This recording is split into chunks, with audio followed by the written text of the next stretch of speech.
On our visit to Greece to explore its austerity education system, we met the newly appointed education minister, Aristides Baltas. We got his views on the different challenges he faces. From budget cuts and reforms to the issue of immigrants, here's what he had to say. How do you describe the education situation now? Education's been severely hit during the crisis for the past 5 years, in strictly financial terms of the conditions in schools, but also literally in terms of hunger. There are schools with no heating, schools suffering on all levels, and there's been a big problem with the number of teachers. Do you have any solutions to the issues of funding? Our first priority is to tackle the humanitarian disaster that concerns not only schools, but the whole population. The first law passing through Parliament at the moment deals with this very issue.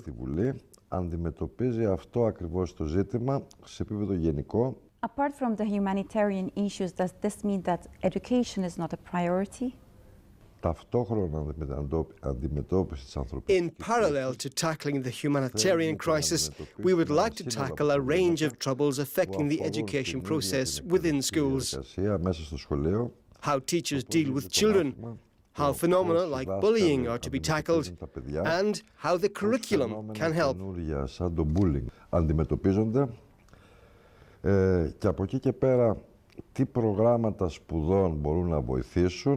Can we say that there will be no extra funding for education for the coming school year or university year?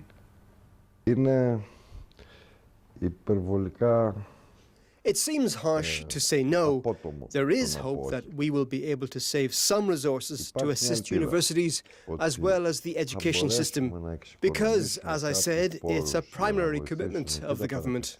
Whatever can be saved will be allocated to health and education.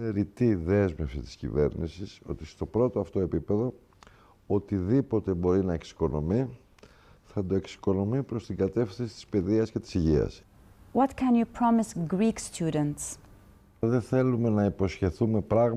don't want to promise things that we can't deliver. What we've been trying to do since day one, and in that sense it's a promise, is that we are very concerned with this and will seek to address, in the best way possible, the situation in the classroom. Who do you blame for the problems in the education system? Until today, everyone put the blame on the previous governments. Of course, the previous governments have a big share of the responsibility. No one denies that. But previous governments were dependent on a package of ethics, mentalities and situations that had deep historical roots. On the elementary level, there have been some reform, like introducing ICT and extracurricular activities. Is this enough? The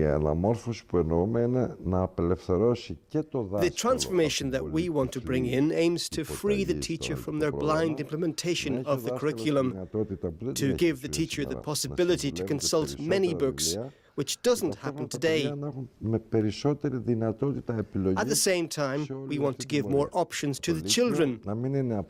High school should not be an introductory phase to university, but should have an autonomous worth in terms of teaching. We will try to bring the lessons of the final year of high school closer to those of the first year of university, depending on the scientific discipline. At a higher level, at universities and postgraduate studies, we would like to make the studying process more efficient by merging subjects that are maybe similar to each other.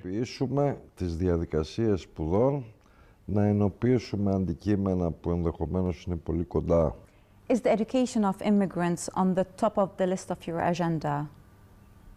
It's a first priority because it doesn't cost. It's not that we are going to allocate huge amounts of funds to send more children to school. It's a top priority because our modern world has a very strong multicultural dimension, which, if you deal with it from the beginning, can be a big help to democracy. Do you think that education in Greece lacks innovation, or do you think it needs innovation?